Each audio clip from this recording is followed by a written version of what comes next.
Assalamualaikum warahmatullahi wabarakatuh. My name is Kinan Farar Atala, and I would like to present my assignment for Agrarian Law that given by Mr. Ricco. So I choose this option, the implementation and issues of land register in Indonesia. So the implementation of land register in Indonesia. The registration of the land is regulated in Article 5 of 1960 concerning of UUPA, including Government Regulation number 24 of 1977 concerning about the land registration. The aim of the land registration is to get the legality from the government and have to right and legal protection. And also the issues. There is also the issues for the land registrations, like there is happen in land legislation, such as the location. If the location is very far from the public facility, it may be more hard to regulate or to get some registration. And also the disputes, when there is a dispute between the party or the party of the land, that's quite hard to finish. And also the corruption means that there is also the people that cheating, like for the land, and then the infrastructure, and also the human resource. And then I will explain about the case that happened in Indonesia. So the land disputes between the villager and the army and military, especially the TNI Angkatan Udara. So the villager unplugged the stake of that place by the army, because they claimed that the 32.9 hectares of the land controlled by Auri is the previous name of the TNI AU. So the land of the controlled by Auri was not the state land according to the villager. So those who claim third generation have lived of the land armed with letter D, the head of Honorable village at the time. So the villager that lived around 3 generations in that have lived of the land that issued by the head of Harnomo village at that time. However, proof of land ownership was requested by military personnel, who said a collective affidavit was made. So there is also the resident that rent 8.2 hectares of land and paid Indonesian rupiah around 36 million per year.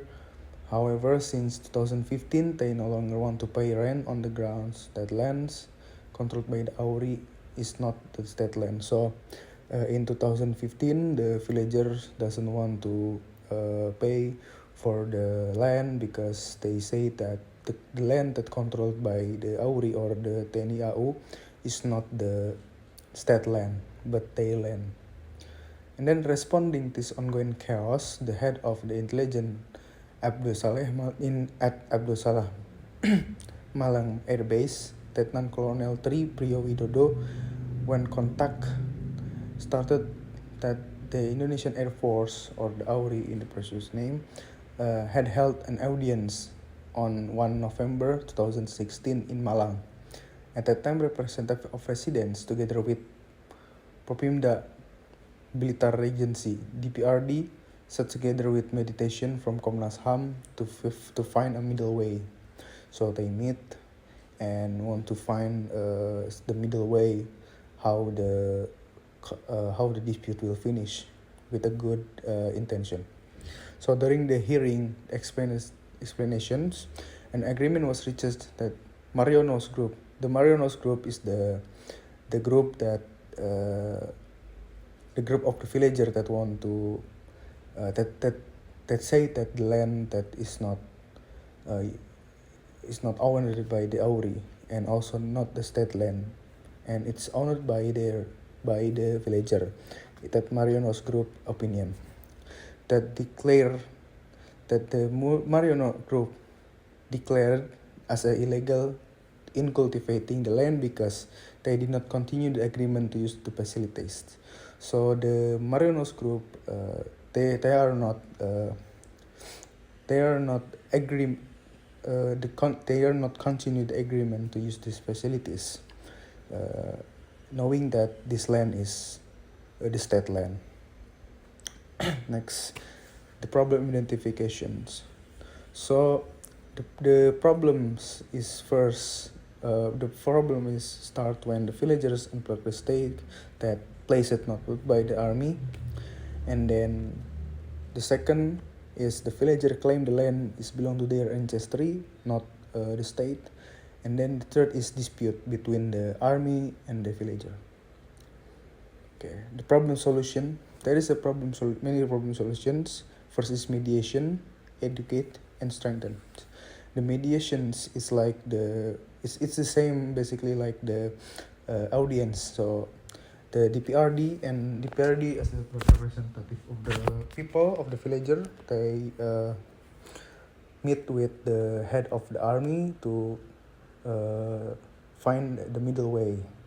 Educate is to educating the people or the villager about the land ownership, and then strengthen the regulations. Yeah, for example, like maybe if the state or maybe there are the land that owned by the state, they make the sign like this land is